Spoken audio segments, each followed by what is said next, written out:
Meryem'den emekli bir Meryem olan oğul Ece isim değişti. Türkmenistan'daki ekonomik zorluklar ve salgın endişelerin ortasında, bir gün geleceğini umarak oğlunu yurt dışına okumak için gönderen birkaç Türkmen anneden biridir. Daha yüksek bir eğitim alır ve ebeveynlerinin ve kardeşlerinin bel kemiği olur. Medyaya konuşma yetkisi olmadığı için isminin açıklanmaması koşuluyla konuşan yerel bir RFE/RL muhabiri ile görüştü.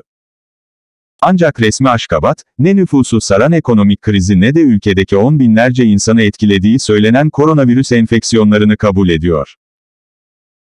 Meri'deki bir RFE/RL muhabiri, çocuklarını okula gönderen ve geride kalan birkaç ebeveynle görüştü. Durumlarının her geçen yıl daha da kötüye gittiğini, çocuklarını eğitmek için önce arabalarını, sonra sığırlarını sonra diğer hayvanlarını sattıklarını söylediler. Oğulnur'un annesinin oğlu, 2018'de okumak için Rusya'ya gitti.